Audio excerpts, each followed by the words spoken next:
Welcome. We are here with Matthew, the co-founder of the Rising Tide Foundation, editor-in-chief of Canadian Patriot Review, host of the Great Game on Rogue News, and the author of the 4-volume Clash of the Two Americas, and co-author of the Breaking Free of Anti-China Psyops: How the Cold War is Being Revived and what you can do about it. So welcome. It's a pleasure being here with you, Matthew. And I must say it was a little bit difficult because it's 3 different time zones. So you're in Canada, I'm in Japan, and João is in Portugal. But we made this happen, and it's a really pleasure and actually an honor to be with you, because me and João, we are great fans and supporters of your work. We'll see it frequently. So thank you very much for accepting this invitation. Hey, and thank you, gentlemen, for having me on. I've been looking forward to this for a while, and yeah, the organizing the morning, afternoon, and evening is always a challenge, but we made it work. So let's have some fun. Exactly. So I would like to start with this essay that you wrote called "The Roots of Modern." Let me just put it down here. "The Roots of Modern Eco-Terrorism," from M. Kappa Ultra and Unabomber to Maurice Strong and Yuval Harari. You cover a lot of different points here, and it's the linear kind of relation that you develop is quite interesting. And I would like to, because nowadays, like in the common zeitgeist, we have this idea that humanity is the enemy of the world and enemy of itself in a way. And you have this kind of like axiomatic disposition in pretty much every single ideology that is being like thrown and exported into the intellectual realm, since in that idea of manufacturing consens, like you have the unliteral have this idea, and the very pseudo intellectuals have also their representatives, and so everyone is informed and is very consensual that humanity is the problem. And you talk about Sheldon Solomon having this kind of absurdist Camus disposition of the world, there's no meaning kind of thing, like breaking the old values. Even in David Attenborough, the new documentary, when he's saying like we're like the cause of like all these kind of like extinctions for different species, the climate change. And then on the other side, we have this kind of like, we have to do something about growth population. And on the other side, we have this kind of like eagerness to do this kind of bio-digital convergence, like putting like this kind of singularity Kurzweil, like omega point kind of thing. And this is presented to us, as you pointed out, like a false dichotomy in a way, because you can either like reject humanity and like being like a John Savage, as you said, or you can be like or you can just prepare for the brave new world and do everything you can to be the alpha in this next paradigm that is being developed.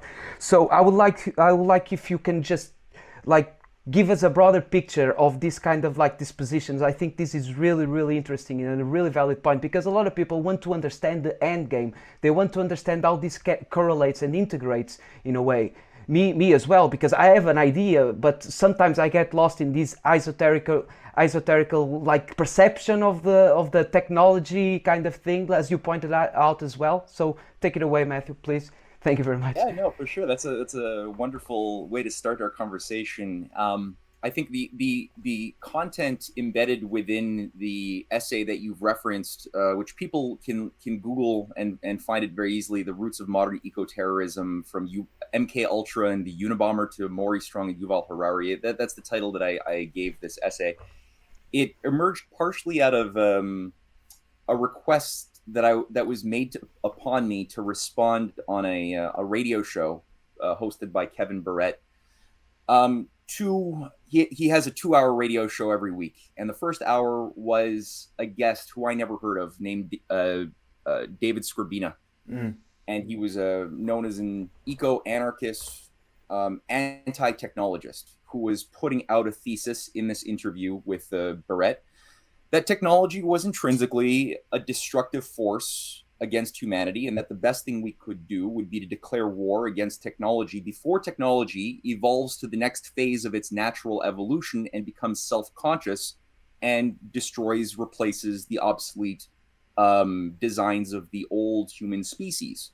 So that was Skrbina's thesis. I didn't know much about him per se, but Kevin wanted a little bit of a more optimistic juxtaposition. And so he reached out to me and he asked me if I could be the second hour of the program, which would give me the opportunity to take Scribina's theses, his remarks, and respond accordingly, because I have a bit of a reputation, as you guys have pointed out, of being a bit of a technological optimist. Yeah.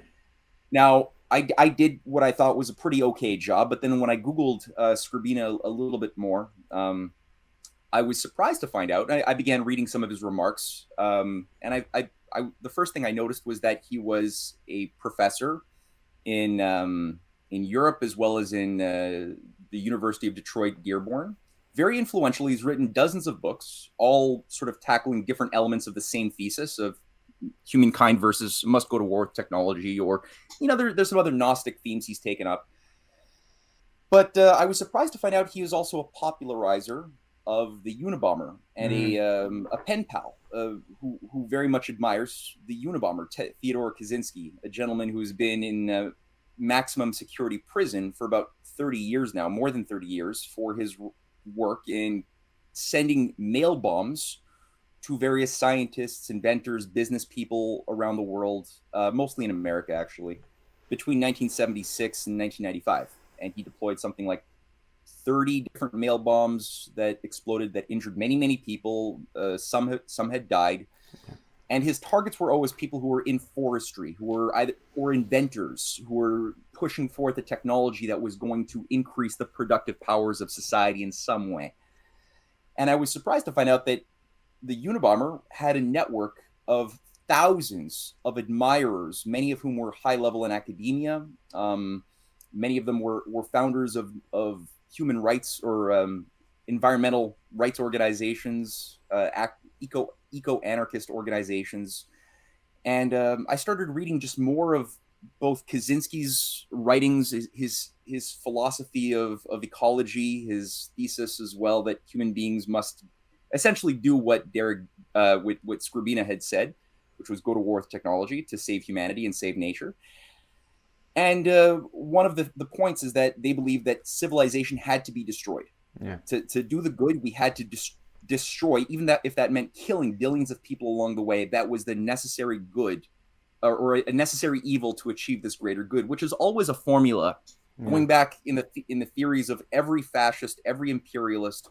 The idea of the ends justify the means, right? That's always something that... Yeah, Machiavel, né? Machiavel? Well, it's what some might call Machiavellian. However, I would say there's a nuance there, because I think Machiavelli was actually not such a bad guy, but that's another story. Yeah, no, I'm just saying, like, the sentences from him, right? So it's badly used to this kind of utilitarian aspect kind of thing, necessary evil. Yeah, exactly. And all of these figures, Derek Jensen, who's the founder of, like I mentioned, a major nonprofit organization that is a recruitment organization for young people in universities that works with many professors, called Deep Green Resistance, that he founded about 13 years ago. He's another disciple of the Unabomber, which professes to recruit and groom young misanthropic people out of university who are recruited in university systems, brought into a special recruitment process, and then deployed to be a warrior class of what I identify as being eco-terrorists, deploying themselves or being deployed by forces they probably don't understand, to go to war on pipeline, destroy pipelines, sabotage trains. And when you go to their website, they have a list on their acting website. They even have a list of hundreds and hundreds of infrastructure sabotage operations that were done by various groups that they support, because they want to normalize this.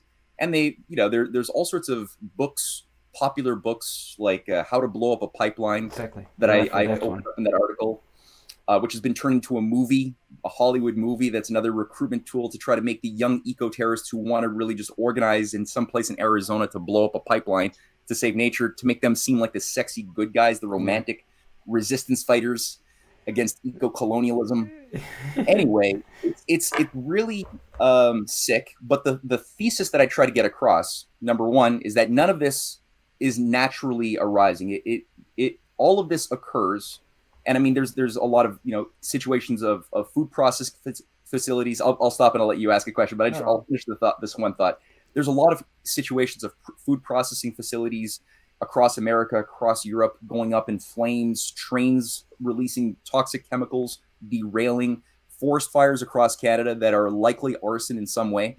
We don't have all the details, but we do seem to have enough information to say that these are arson, human induced. So there's all of these anomalous cases of infrastructure going up, and when you have this type of organized force that is openly celebrating acts of eco-terrorism against infrastructure, it's a major red alarm that I think people should explore in more detail and see how this is tied to the same operatives who abide by the exact same axioms that human beings are a parasite to be destroyed, which is shared by those very same capitalist forces at Davos, like Mark Carney and the leading bankers who manage the capitalist structures at Davos and Bilderberg, who also believe the exact same thing, that human beings are a cancer on Mother Gaia that has to be destroyed from the top, from institutional forces. So there's a parallel. So, Matt, that level is a low level of control of operatives, as you said, of soldiers, sergeants, and officers who take over the war against that enemy, mankind, in order to reduce population, to create a more sustainable planet.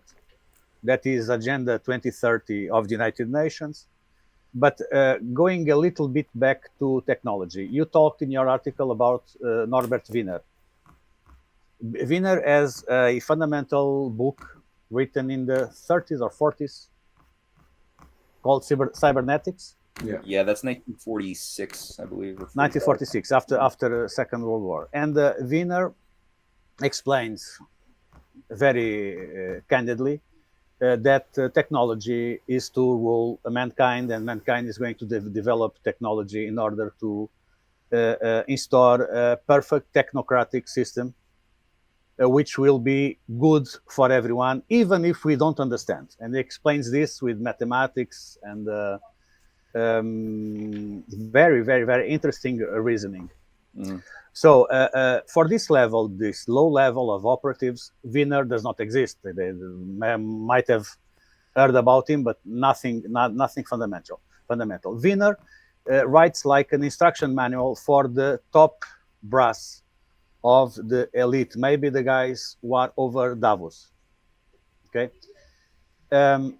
We now know, and you talked about it, that there is the fear that technology will be suicidal. We're creating our own devouring monster, in their terms.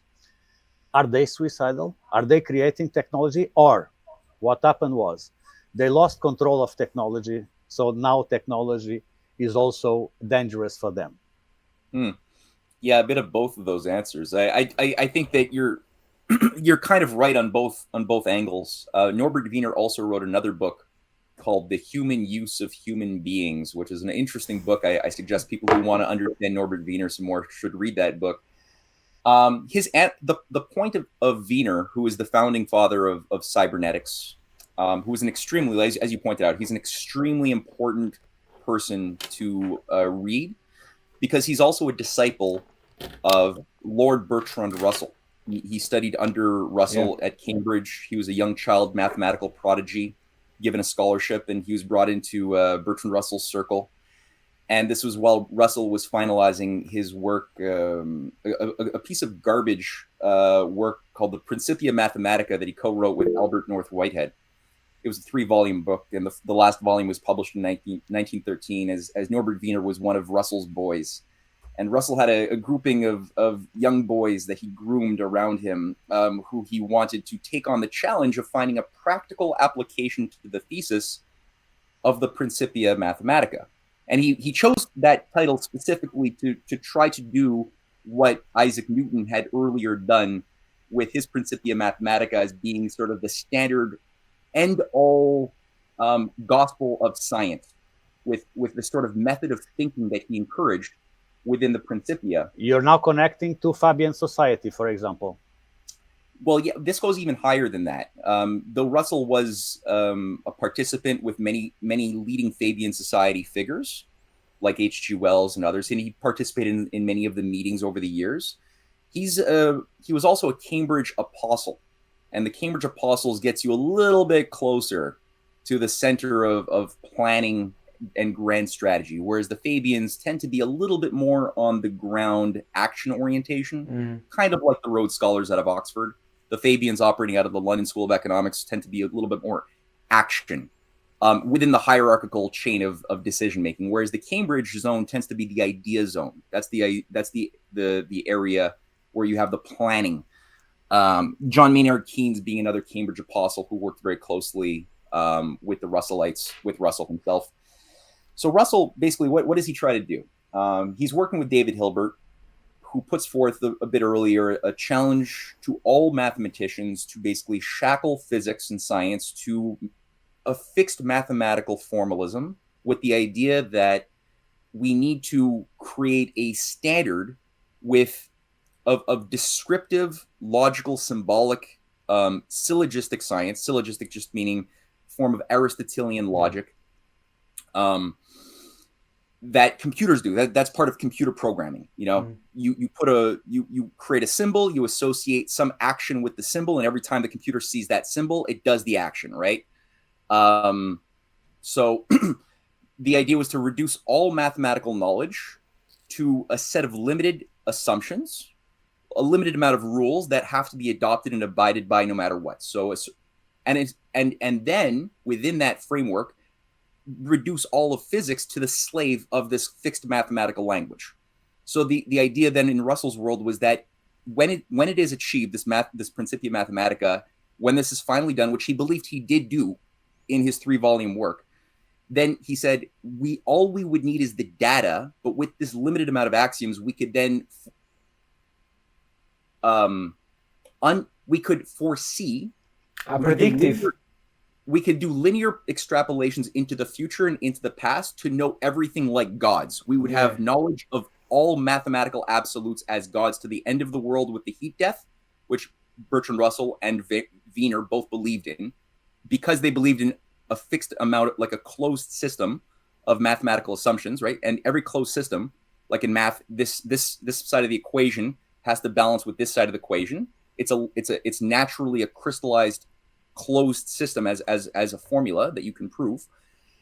That doesn't mean the universe works that way, but that means our mathematical creations do work that way, which is useful as long as you're aware that the universe is more than the math. But these guys are not aware of that. So they both believe religiously that the universe is an entropic system, and because it is enclosed, it is entropic. And entropy simply means it's another way of saying the second law of thermodynamics, which is the law that was artificially created in the late 19th century by another Royal Society member named Clausius, which basically translates basically by degradation is inevitable. Degradation, heat death is inevitable, and they prove it by saying, well, look, if you put gasoline in an engine, the gas will burn, cause heat. That heat causes motion, and the motion will then suck up more heat energy, more of that fuel, which cannot be. There can't be more fuel, so it's always going to be using more fuel than it'll be consuming more fuel than the energy being created, and thus it will be moving towards a heat death.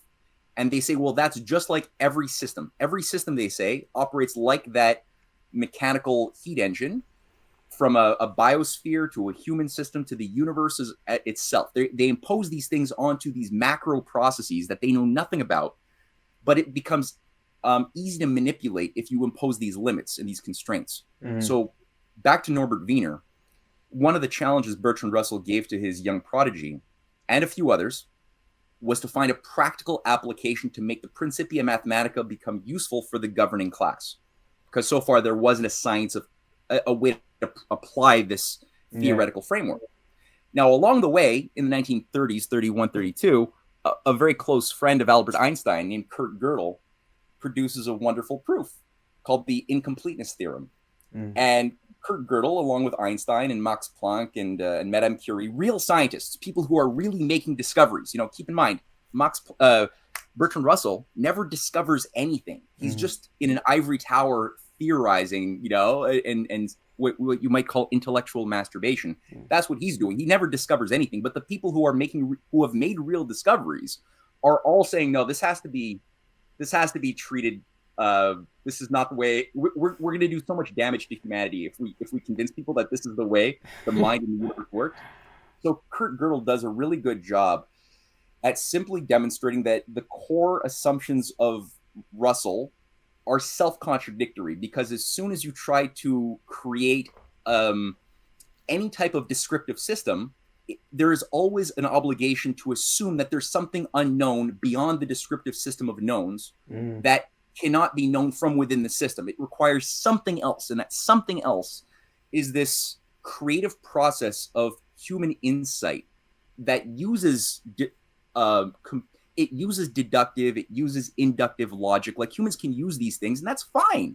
It's okay to use what computers can do. Deductive, inductive reasoning, syllogistic logic, that's fine to use as a tool. But if you limit your mind to just that, you will not be able to think qualitatively any different from what we do with a computer program. So human beings, when you're creative and a healthy, playful mindset, but also disciplined and rigorous at the same time, you're able to, as Einstein demonstrated, and Max Planck and so many others, and Kepler and every great scientist, read their writings, look at how they made their discoveries.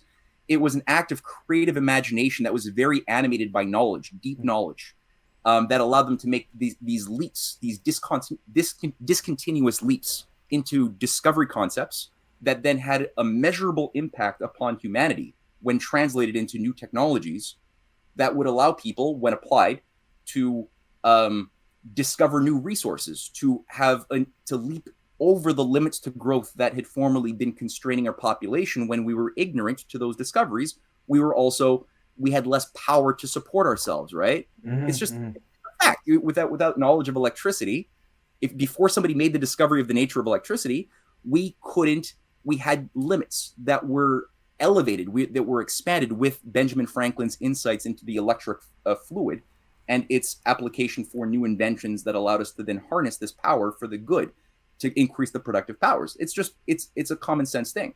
But the oligarchy has been working hard, and there is an oligarchy. For those watching who might be confused when I say oligarchy, there is a hereditary class with hereditary institutions which go back a really long time and that have been obsessively trying to destroy this simple elementary fact of the human condition, that we can do things like have 8 billion of us on the earth, which we are told in our corrupt education system and media and everything else, that's unnatural. That's proof that we're a cancer, because only cancer cells, we are told, grow geometrically like human population. Every other species regulates and doesn't make discoveries, doesn't grow in terms of life expectancy, quality, and quantity. They don't do that. They're good.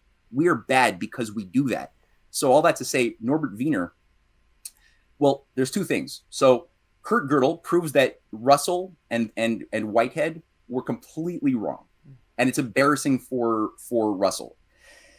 Whitehead is a bit more sophisticated. Alfred North Whitehead is also a Cambridge apostle, very, very beloved today by many eco-anarchists because of his thesis in panpsychism. It's sort of a plagiarization and a bastardization of Leibniz's monadology. Oh, the monads, which methodology of Leibniz, you said? Yeah, that's originally, Leibniz is the one who advanced it, as well as computer science. Like, Leibniz is an incredible... Yeah, Leibniz is an incredible scientist, poet, statesman. He's an incredible soul. And a whole show can be dedicated to him, so we won't go into Leibniz right now. But Alfred North Whitehead is more sophisticated. And Alfred North Whitehead sees Kurt Gödel's proof, and he says, okay, you're right. I renounce the thesis that I co-wrote with Russell in the Principia. And he shifts gears and does something more subtle with the new phase of his life after 1931. Bertrand Russell, however, never accepts the proof of Gödel, and in fact seeks revenge. And Gödel, unfortunately, decades later, ends up dying of starvation because he is persuaded that Bertrand Russell has launched an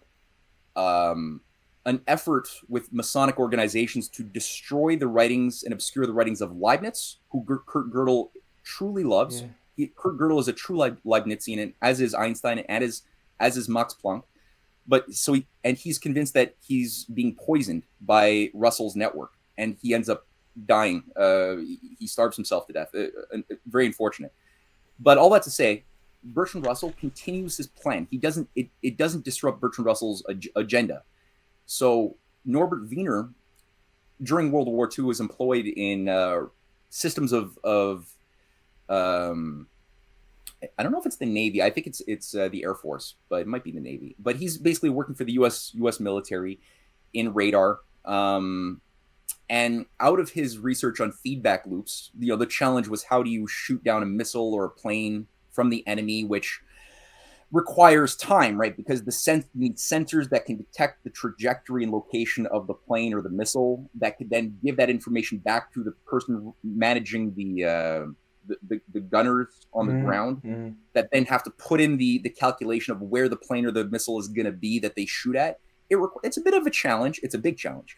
So it requires these feedback loops and increasing the concentration of information feedback, right, into a central command.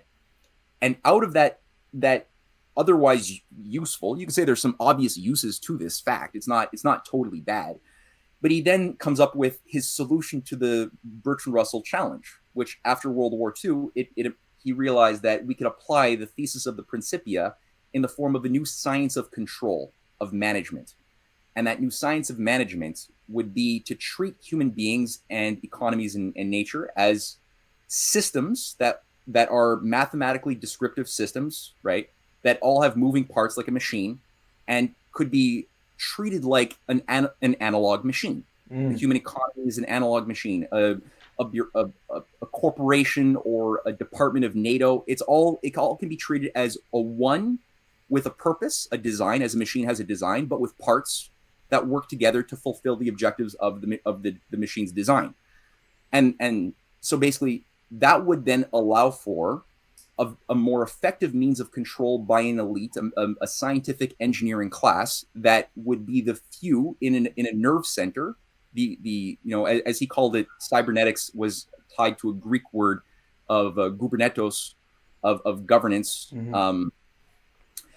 And in the idea of that word, it was closely tied to the idea of the helmsman. A boat having a helmsman requires that the hundreds of people who might be working on the boat don't need to know what the whole boat is doing. They just need to do their very specialized job of shoveling the coal into the furnace or oaring or whatever, So only the helmsman needs to know what the whole system is doing. And that helmsman becomes synonymous with the executive nerve center of any department that is reorganized under cybernetics. And there's an organization that is called the Josiah Macy Foundation. It was itself set up by a figure who was the founder of U.S. military intelligence named Marlborough Churchill, a cousin of Winston Churchill, who was an American, a founder of what's called the Black Chamber. That later. Let me just cut something. Yeah. You spoke about the premature ejaculation of all the central planners. Yeah. Which is, you have a small group, central committee or whatever. Committee. Yeah. And then you have a big technocratic mixed machine human system which controls the human life in order to beat entropy. Yeah, exactly. And I guess to avoid going into too much of a tangent, because I was just gonna say ultimately the punchline there is that the Macy Foundation that sponsored the Macy Foundation conferences on cybernetics with Norbert Wiener was also co-operated by various Tavistockian psychiatrists that had also put online things like the World Health Organization, which was founded by Brock Kisholm, a psychiatrist from Tavistock who was obsessed with erasing the human nature and reconstructing a new type of human out of thin air. Basically, like you could reset a computer program. That's how they want to think of human beings. which they tried with the MK Ultra program. Exactly, and people like Gregory Bateson, who is a cyberneticist and a figure who was very involved with MK Ultra. There was a CIA Tavistock operation to essentially reset human beings using psychedelics, shock therapy, a variety of other techniques throughout the 1950s, 60s, 70s. I would even say it's continuously, it was never ended.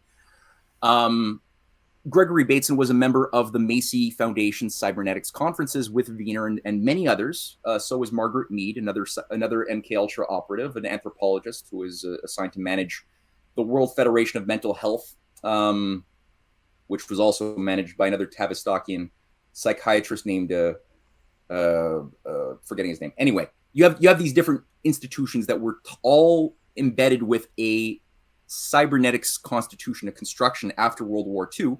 And my punchline, right, the punchline that I wanted to get across with the Macy Foundation was that was the primary foundation, along with the Rockefeller Foundation, funding the pseudoscience of eugenics as a science of population control in the 1930s and 40s. And that was even funding Nazi scientists like Ernst Rudin were receiving Macy Foundation, Josiah Macy Foundation funding for his so-called research on human sterilization of the unfit and the useless eaters. So unfortunately for them, their Nazi experiment failed to succeed at being the new fascist world order that was supposed to come online, replacing nation states during the 1940s. That didn't really work out, and that's probably a topic for a whole conversation. Why does Wall funded eugenics Nazi war machine failed to succeed? But all that to say, the idea was to then repackage eugenics, which began looking very ugly in the minds of many people who had seen the consequences of a full embrace by a government in Germany of eugenics, fully. And people began to rightfully be horrified. And so the governing class that saw eugenics, and keep in mind Bertrand Russell, Maynard Keynes, they're all eugenicists. They're all believers in entropy. They're believers in Malthus being the guy growth population, exactly, the leading philosopher of the British Empire for 200 years. They're all devout followers of this, and they were like, well, we have to still make this is the most important of all sciences. It's like the science of sciences, and it's effectively proto-transhumanism. That's exactly. Yeah, it's premised on this idea that that the elite are more than human because they have the moral and utilitarian power to control the flow of evolution all of a sudden. That's a big thing to say about yourself, these arrogant, egotistical shitheads. So sorry if this is family friendly. I'm sorry. No worries. Not family friendly at all. Okay, cool. Can I just put it's not like a question, it's more like a concept, because I really want to stay here in this convergence about eugenics and cybernetics. So because as we all notice, there's this type of war in the concept of human being. You're seeing this kind of dialectical approach, being that biology is a burden kind of thing. So that's the trans kind of aspect and agenda, that you don't have this kind of facticity anymore. You can just conceptually develop yourself to whatever you feel like or you want to be. And that's the preliminary stage for this type of transhumanism as well. As you can see, biology, mortality, these are common enemies in a way. So that elite as well, of course, what they are missing is that aspect, obviously, the aspect of longevity, the aspect of, in a way, they're the same as us. In a way, they are made of flesh as well. But still, we are seeing this kind of operation going on as we are accepting not only the fact that we are enemies of ourselves and we know better, we don't know better, we are just this kind of failed species. So we're quite receptive to this idea of having probionic things and Neuralinks and all this kind of convenient shit. The Apples throw their glasses now. Everyone is oh my god, VR glasses kind of thing. So we're very receptive to this type of technology, and in a way we are preparing ourselves to this kind of self-imposed eugenics. Like in ideological standpoint, is already disseminating when you're like not having kids, like the demographic aspect, like the abortion kind of like not even like an ethical question anymore, or you are like an anachronistic kind of person, and like an anachronistic kind of existential perception that should be eliminated, because now with the polarization you are or with us or against us in a way. So we are like self-imposing as well. So we are like, there's a thing like you should never like blame on evil what could be blamed on stupidity, and you could never blame in stupidity the things that can be blamed to the incentives, right? So the incentives are being developed precisely for us to like incarcerate ourselves and do exactly what they are expecting us to do in a way. And this kind of cybernetic and eugenics, they are really like a mix. They're the same thing. Like you see, like I'm a techno optimist as well, but it's the same, like it's head and tails in a way. Like they go hand to hand. Even like the FEM Esfandiari, the FEM 2030, when it was like, are you a transhumanist? And like disseminating this idea that 2030 will be like an amazing year for transhumanism. And now you have the 2030 agenda, and everyone is like triggering the fact that 2030 will be like a big year in this kind of like Matrix or Brave New World kind of thing. So what do you think about this aspect of cybernetics and the eugenics, like in the camouflage kind of like aspect? It's more a concept involved in a kind of question. It's a thick it's a good concept you just unveiled as a composition, and it's so rich. I mean, you're totally right. I mean, eugenics itself is not just one thing. First of all, is it partially sterilizing the unfit? Yeah, partially it's that. Is it partially euthanasia of the useless eaters? Yeah, it's partially that too, which includes old people, babies, anybody who's deemed to be not utilitarian. It's this idea that, you know, what is useful is it's eco-terrorism, it's eco-anarchism, it's climate change, it's there's so many faces to the agenda. Yeah, and the spiritual eugenics is a big thing, as you pointed out. The self-hate that makes people not want to replicate the species, because why would I want to if I've been trained, groomed to identify as a parasite or a cancer, I would be hypocritical to replicate myself. If I'm aware of the evil that I am, I would be doing more evil by bringing more baby pollution machines into the world. Exactly. That's just going to increase the entropy, right? Because the logic is, like, here's the thing as well as a side note, Norbert Wiener allows for anti-entropy in his system, right? He permits for its existence. I also believe, I'm a follower of the thinking of Lyndon LaRouche, the late American scientist philosopher, who opened my mind to this approach, this way of approaching problems. And LaRouche, wrote since the 70s very, very deeply on the idea of anti-entropy as a fundamental force of humanity and nature as a whole in the universe. That the universe is a living, creative process that's animated by more creation than consumption. Consumption and creation go together, but which one leads, which one follows. Now, the oligarchists, the ones who believe in seeing themselves as gods that control everything, right? Including the laws of the universe that they want to try to put in a little box, the way Russell and the entropists, they're all trying to put the whole friggin' universe into a little controllable box, even if the universe is showcasing all sorts of evidence that it doesn't behave that way. They don't care. They're that arrogant. Now, they allow for the existence, as does Norbert Wiener, of limited anti-entropy. That they look at the evidence of life evolving from single-celled amoebas and very boring specimens in the fossil records, and things get more complex and more rich and abundant in time. You could see it in just the sedimentary rock formation as it becomes closer to the present. There's an obvious case of anti-entropy. Their law of heat death doesn't seem to be applying in this empirical data, but they say that's an anomalous, localized case of anti-entropy on this part of the Milky Way, and life is like living matter, biology is disobeying it, but in a limited way. And human beings really disobey it because we can really, really exceed the boundary conditions when we're being creative. But what they also say is there's a conservation of energy. There's a limited amount of energy in the universe that was all created at this imaginary time 3.7 billion years ago called the Big Bang. And thus, with this limited amount of energy, every time you have more babies, every baby takes more energy to sustain itself.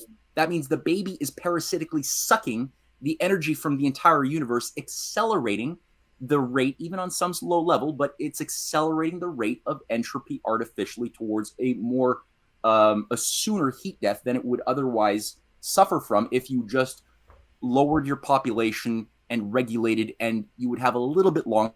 But ultimately, they still believe that the heat death function is the absolute nothingness that is pulling us teleologically into that future is the ultimate controller of everything else. And all that we can do to be truly strong philosophers, real men in that cosmology of nihilism, is to embrace the fact of the nothingness that is the dominant that dominates the everythingness, and that there is no fundamental purpose, no metaphysics, no soul, no freedom, nothing that cannot be, because these are concepts that cannot be put into a computer or measured or smelled empirically, so they could not exist. They're anti-metaphysics in that sense, even though they have, ironically, their own metaphysics, right? They're imposing metaphysical views onto the universe, right? And views of good and bad.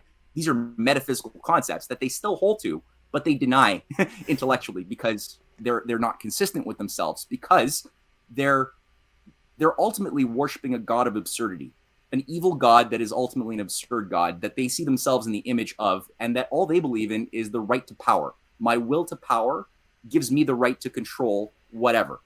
And if my blood and genetics were not the best, I would have been born into a poor class, a poor family. But the fact that I'm born into a hereditarily mighty family with many possessions I've inherited is the scientific justification that they need to support their thesis that they are the master Übermenschen, governing the transhumanist chains of CRISPR technology and the Mustafa Mons of Aldous Huxley's Brave New World that are going to create the new test tube babies that will be trained to be from genetic birth the workers, the thinkers, the alpha pluses, the betas, and that's how they really believe that they can manage the universe as gods of the universe. Now, Aldous Huxley, who I cited from Brave New World, people say, oh, he was warning us. He was warning us of what would happen if we allowed imperialism or something to go without keeping it in check. No. As can be proven by anybody who reads his Brave New World Revisited, his lectures to Stanford University students in 1960, where he talks about the need to control human society. The masses have to be controlled by a master elite. He himself is a eugenicist. He's working closely with his brother, Julian Huxley, who's also the founder of UNESCO.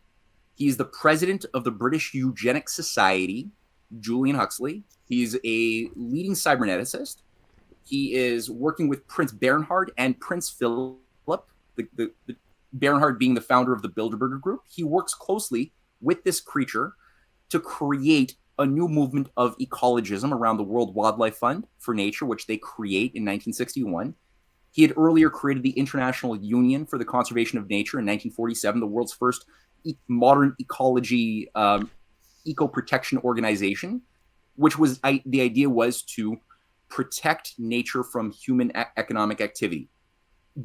So basically justify why India or Africa or other countries should not develop the resources, the hydroelectric dams, other things that they need to end poverty and thus end empire and war, because if you want to have constant war, you got to create poverty. So better to have people, in living in scarcity so that they're more easy to be played against each other. Empires need to have divide to conquer. When they're building economic development projects, harnessing the electricity power, the energy power of rivers, using dams, flood controls to save lives, to create food abundance, that's a problem for empire, because then neighboring people start working together, discovering why they have more in common, why it's better to work together than to fight each other.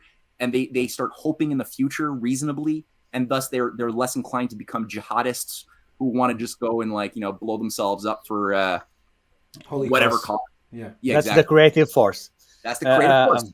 That's so they're trying to justify bionetics with cybernetics to keep control, and for at the moment, 21 centuries after the coming of Christ, they've tried almost everything to keep us at bay, and they've tried several times to cull the herd.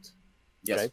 Culling the herd is a very interesting concept, which our Portuguese audience should look into. Then maybe Gonçalo puts a simple explanation how shepherds cull the herd in order to maintain the ecosystem sustainable and the herd productive for the shepherd, of course. The herd serves the shepherd. Are you optimistic regarding next 10, 15 years? Do you think our population, which Gonçalo just told, is very receptive to all these extinction agendas? Are you optimistic regarding the population? What do you feel when you talk to people, when people approach you in the street? Yeah, I know you in Canada, you've been to Japan.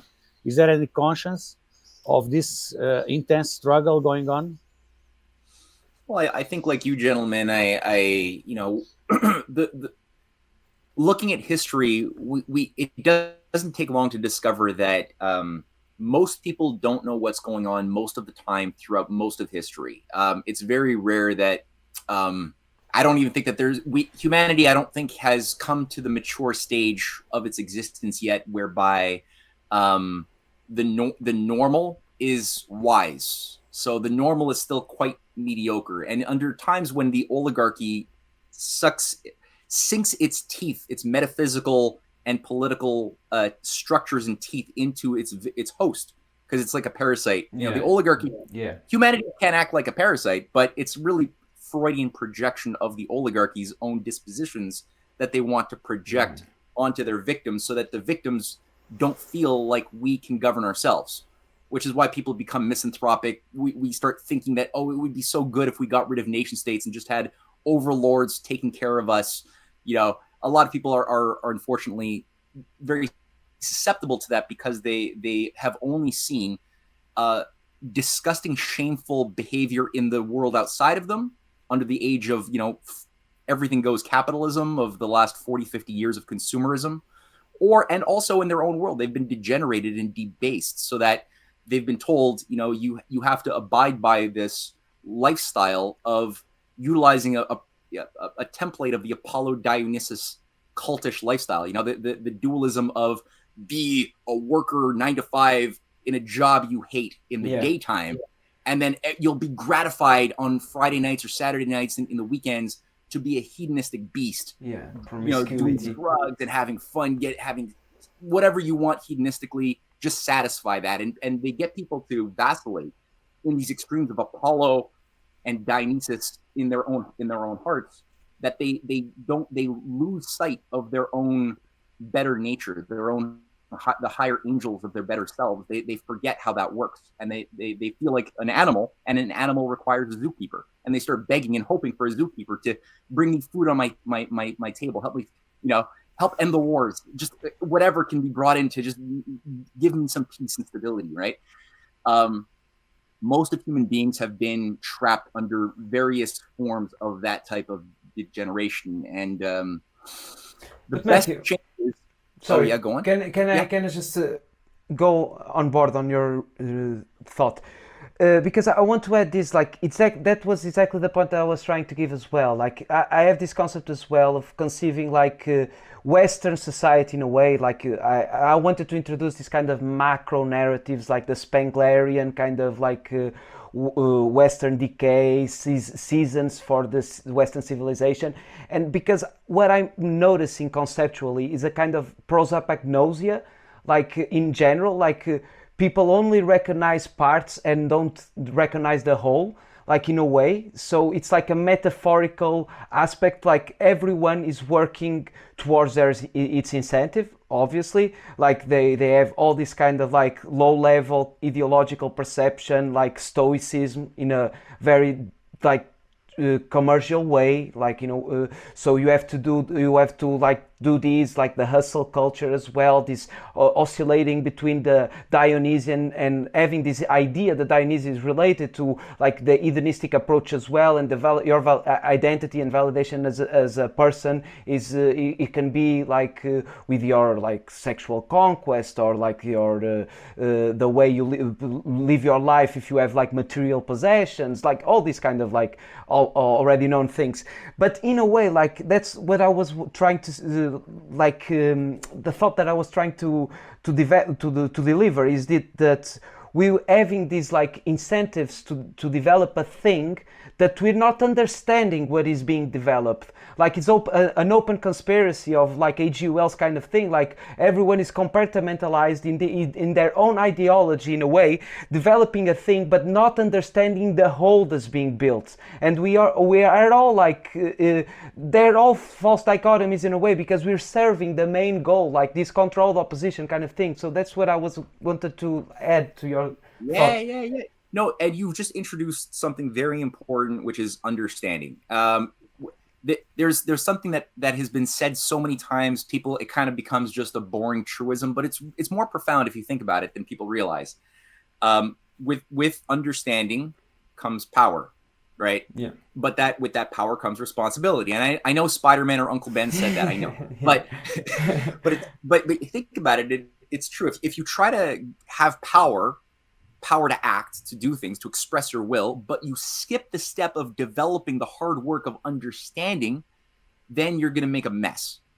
You will always abuse and pervert whatever instrument you try to use, a chainsaw, a hammer. If you try to, whatever you're trying to act upon, if you're doing it with ignorance of the thing, or even worse, false knowledge, sophistry, right? The ignorance that wears the appearance of knowledge, that's even worse, because it's harder to identify.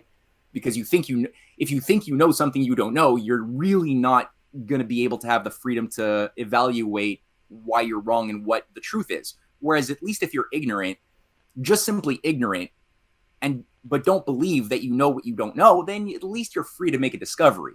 Mm-hmm. If you're a little bit honest. So all that to say, sophistry is a big problem. So you're going to make a mess.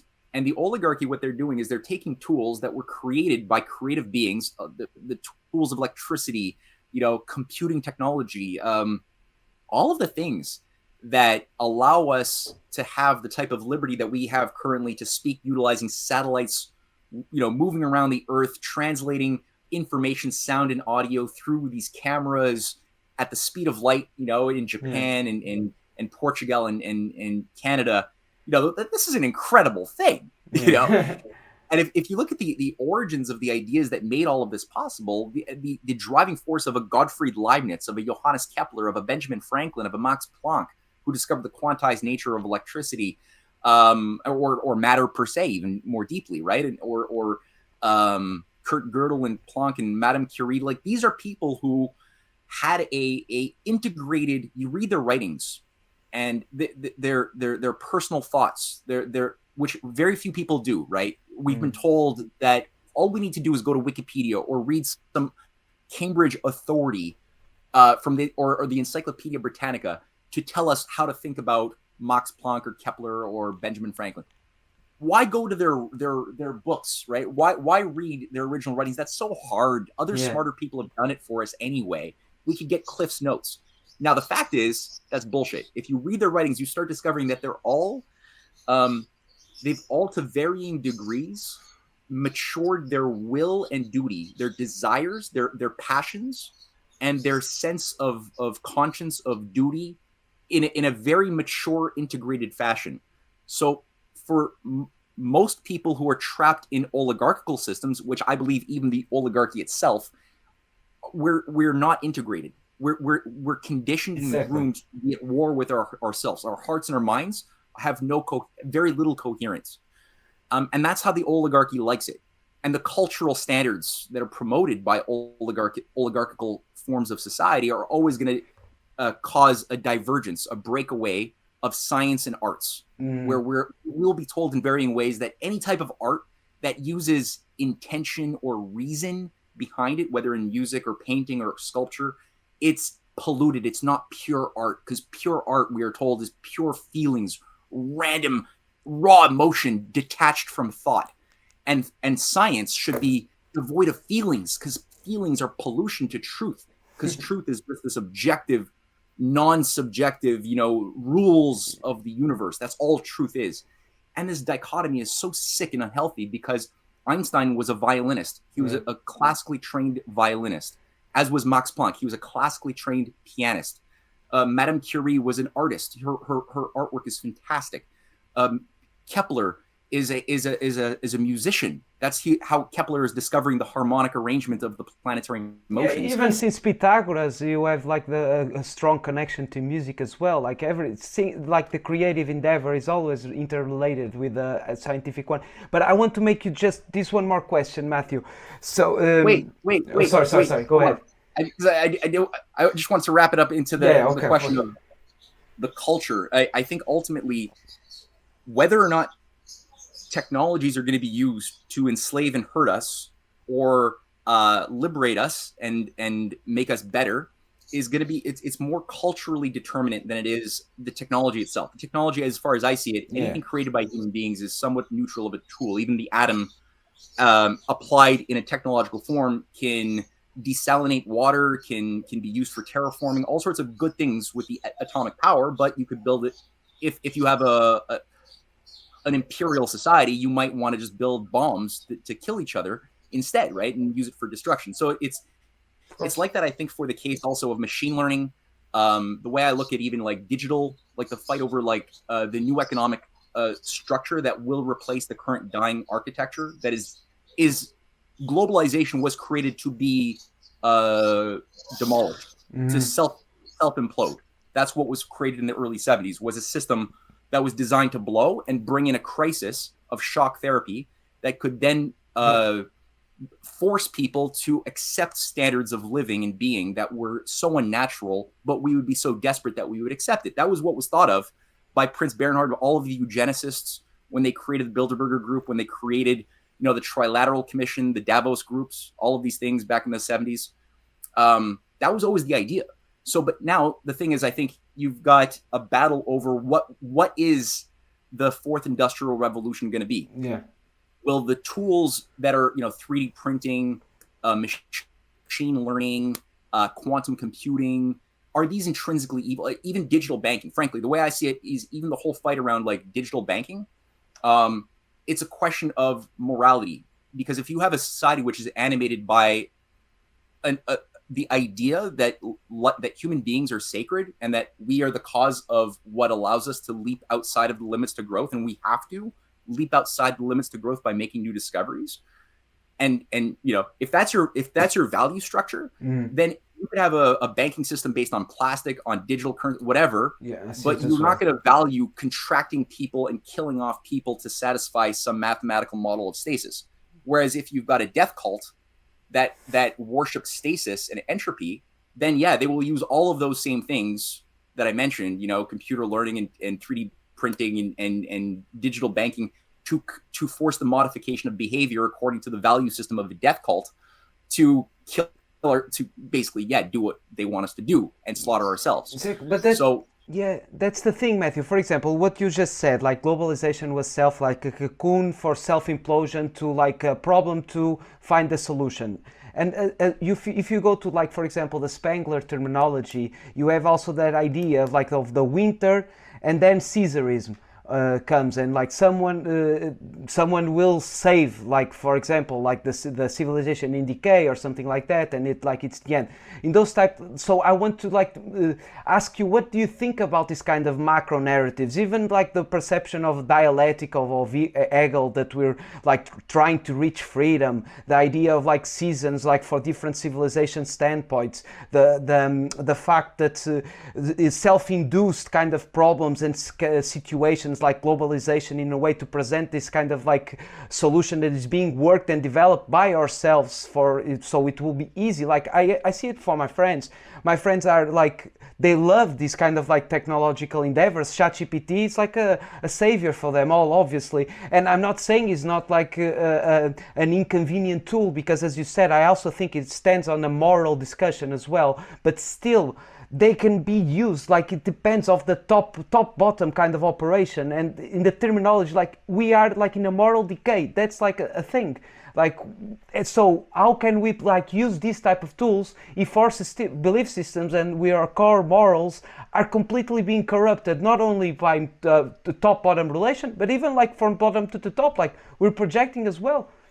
Yeah, no, you're totally, it's a great question. And like there's no easy answer except to say that the oligarchy will always promote models explaining human behavior and deep history and technology. They'll have theories of technology that they'll promote, which destroy the concept of free will by making it seem as though technology is a force unto itself that moves kind of like a demonic force or a demonic spirit, independent of human voluntary choice, thought, action, political agendas. They just remove all of that and pretend it's this sociological sort of Darwinian force, which has a life of its own, and that's going to hit a singularity and then become self-aware and replace us. Unless we integrate with machines and get neural links and then become relevant again, like Elon Musk proposes. So that's the transhumanist sort of new eugenics. The thing is, it's true that every time, I remember back in the 90s, before I had a cell phone, I remembered about 25, 30 phone numbers in my mind, right? Now I can barely remember 4 phone numbers. Is that a good thing? No, it's a bad thing. I obviously, it's useful to have this thing as to hold my memories. And before the written word, before the written word became normalized, it was normal. Oral tradition would pass on through generations. The Vedas, the Homeric stories in the form of song, right? So there was a powerful memory function, which was crippled a bit, you could say, by the invention of the written word. Did it have to be? Well, if you're a Marshall McLuhan, or if you're a Yuval Harari or a transhumanist, you would say, or Ray Kurzweil, you would say, yes, it had to happen because technology increases in, they'll have this inverse relationship that without technology, human beings were wonderful. We had freedom, great memory power, nature was perfect. Yeah, Rousseau, right? Noble savages with great memory. And then our freedom diminished as technology increased and industry increased. And as that freedom decreased in that same proportion, destruction to nature, which was like nothing when we were ignorant, living with, the monkeys, as early on, before the knowledge of fire, we had, we weren't destructive to nature. Nature was pure and perfect. And then as technology increases and industry increases, the destruction of nature also increases in tandem, right? So they have this formula that they've worked out, that they're committed to, that denies human voluntary decisions, thought, action, free will. So the challenge is always that technology is good to the degree, conditional. It's conditionally good to the degree that our cultural values are the evolution of the arts, the aesthetical sphere that's invisible but real, the spiritual sphere of existence that is culture, right? The improvement of science, the true science, not the shit science, but the real science, and the qualitative improvement in music and the arts have to increase at least the same pace, but ideally at a faster pace than the flow of the evolution of technology and industry.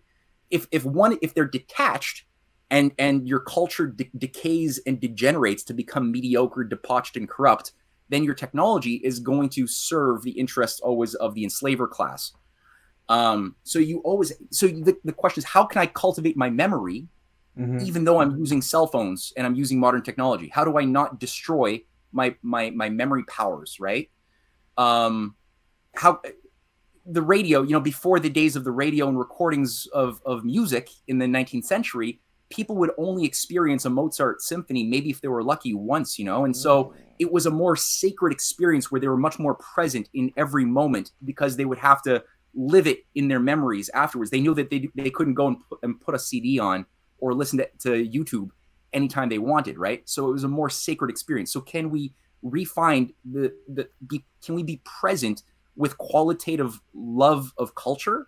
Can we read poetry? Can we read Homer? Can we read Plato's dialogues or Aeschylus's Prometheus Bound? And really immerse ourselves in it, I'm actually right? reading Homer right now, so it's Cool. fun. So that's the thing, right? Can we do that? At this point, like I said, you see traces of infighting within the oligarchy's upper management. Similar, because I've done a lot of research on history before and during World War II, as far as looking at the battles within the British Empire and within the upper establishment of the Anglo-American elite. There were fights over whether or not to continue with their well-prepared plans to go along with a Nazi-driven global reorganization under the control or management of or partnership of a City of London, Wall Street banking elite. And if you look at it, I mean, the Rockefeller Foundation, the Rockefeller family, Standard Oil, the DuPonts, the Morgan Trust, were all backing the growth of fascism well before World War II and during World War II. And the City of London, big time, right? So, but you had a fight within different factions when it became clear that Hitler no longer wanted to be the junior partner of this new world order, but rather wanted to be the senior partner with the British Anglo-Saxon brothers co-managing as partners the new world order. And some, like the Nazi king, Edward VIII, was perfectly happy. He was actually in Portugal, right? He was perfectly happy, saying, "I'm okay with that. I'm okay being your Nazi king as your junior partner, managing India and a big chunk of Africa, and we'll do that." And many American elites, like Prescott Bush, the granddaddy of George Bush Jr., was also okay with that. You know, he was caught red-handed in Congress in a congressional hearing, inquiry, having funded the Nazi war machine via a sort of fascist secondary banking front group. But he knew it the whole time, and he was stripped of all of his assets and his title, and Union Banking Corporation that he worked for was also stripped down by the U.S. government at the time, when it was still managed by some nationalists who didn't want to sacrifice their own people. So you had an inner fight, a battle, and then because the Churchill groups of the British Empire were like, no, it's too much of a sacrifice to make. Let's abort this plan. It's getting out of hand. The Nazis, we don't want to be second junior partner in this. We don't accept that. And so they had to abort their machine. But there was a big fight for a couple of years in Britain. So I'm sort of seeing traces of a similar sort of infighting over the machine that was put into motion around getting the whole collective West to support the Ukrainian cause, with the idea that Russia would be destroyed by now, economically at least.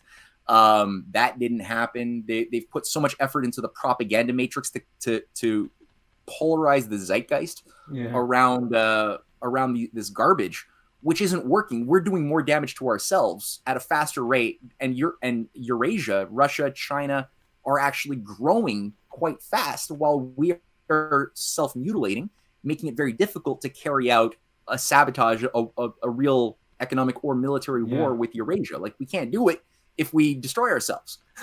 So you have now Jeffrey Sachs, again, a minion of the empire. I don't believe for one second that this guy is an authentic person, but he's smart, he's sophisticated, and he is deployed to try to be one of several voices to try to turn the ship. And there's so much momentum that they put, it's really difficult to turn this giant ship into a new direction and abort the Ukrainian project. Musk Jeffrey Sachs is one of the interfaces and controllers of the Vatican, correct? He interfaces with them closely. He works closely in my research with very high level powers within the Jesuit structure, and he is a cyberneticist. He's a high level cyberneticist from the London Fabian Society, the London School of Economics. He's very sophisticated. He oversaw the destruction of Russia in the 90s while representing the IMF. and overseeing the growth of a new cybernetics management of a deep state inside of Russia in the 90s, which is still a problem Russia is currently facing. There's a battle in Russia that's caused by the thing that the monster that Sachs was deployed to create with, George Soros, Strobe Talbot, a Rhodes Scholar who worked with Bill Clinton, Al Gore. Yeah. So all that, will I attack what he's saying right now? No, because what he is saying is eminently reasonable, and it's a sign of, just like Elon Musk's remarks around going to war with China as stupid. That's true. These are signs of a saner faction of within the elite that recognizes that their true self-interest requires that they eat some humble pie, self-examine, try to not repent. They don't repent. They're not capable of that, but live to fight another day, right? Subvert from within, maybe win the trust of China, win the trust of Russia, and slowly cozy up once again and infiltrate like a poison from within. And maybe down the line, they could do it again with more sophistication. That's the current agenda I identify. So you Let's would hope consider... we have... Sorry, so it's just one short remark. So you consider like the... I read a paper as well, as you were saying that BRICS, how they changed the game, kind of like the big geopolitical scenario. You would consider like Russia, China, and the Eurasia bloc a kind of a resistance to a decentralized techno dystopia dream that is being... Yeah, I wrote a book called Open versus Closed Systems Collide, and I'm always encouraging people to entertain thinking about evaluating global systems both throughout history, but also especially now in the present, as being a clash between these Zeusian closed systems of entropy versus open systems that seek to place value on leaping beyond the limits to growth. That's right.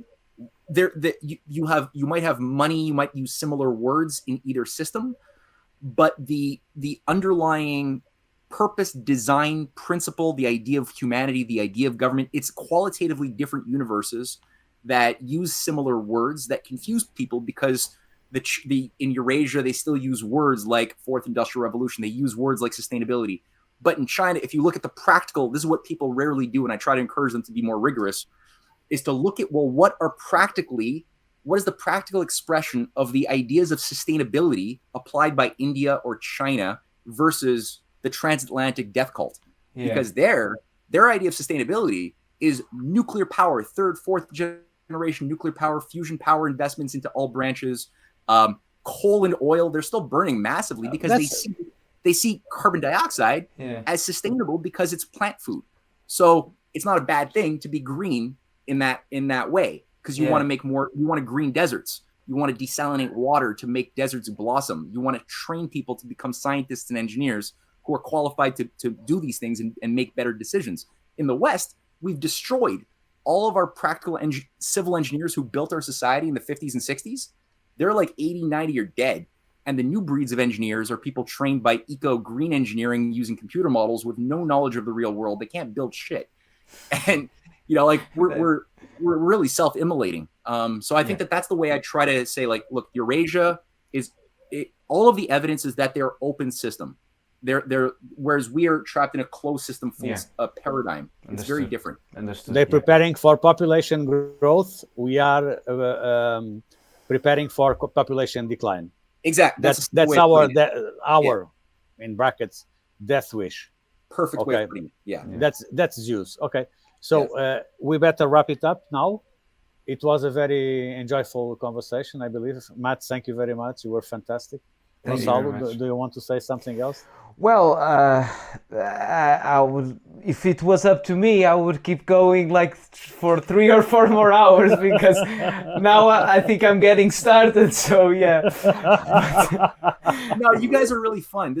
You guys have wonderful, insightful contributions and great questions, and I we should do this again. I would actually be open to let's schedule another three-way conversation. That would be perfect. Even because sometimes I feel like that my English is not getting like the proper translation for my thought. I always get this thinking, so that's the reason why I avoided to make questions and give you more like concept words in a way, like for you to develop the thought, because I still don't think my English is accurate to this kind of level of conversation. So I was like a little bit insecure. But now I had like some more topics that I wanted to introduce. So if you're up to it, that would be perfect, because I would love to just like be a little bit better prepared, so I can like have like I could read like some questions as well, you know, like prepare them previously. Anytime. No, honestly, this is fun, and I thought your questions, your compositions were wonderful. It was really great. But